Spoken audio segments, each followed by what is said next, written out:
Well, we met at a bar. One evening, I was there, and Guy was coming back from work and stopped by to see if I was in the bar. And I was.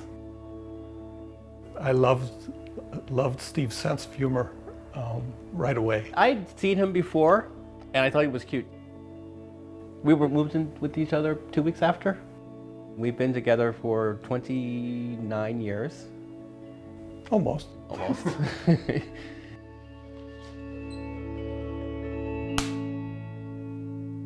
San Francisco was like a big party to me.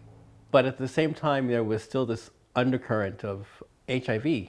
I mean, I remember being out on the street and seeing people that had KS lesions all over their faces. I'm originally from the Netherlands. When I came to the United States, I worked on the East Coast. But I had friends in the city, in Philadelphia and in New York, who were getting sick and died. And then I found that a lot of the people that I knew who were getting sick didn't really receive very good care.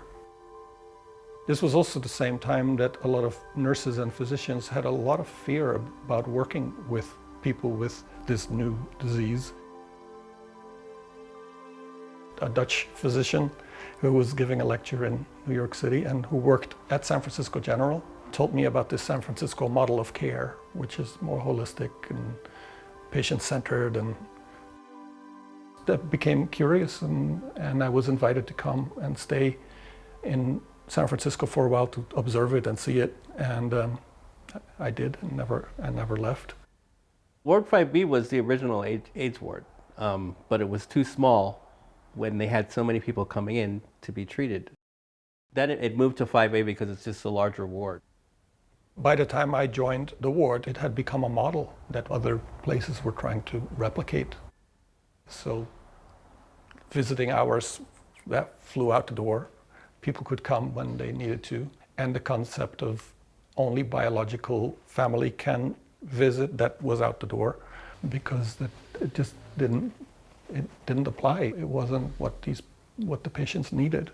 Unfortunately, when I went to 5A, I didn't remember much about it because I was in a coma.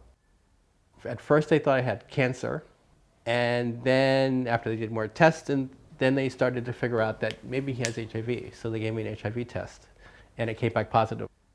I had a very hard time with it. I was angry, as if I had some kind of right for HIV not to come into our house, to not come that close.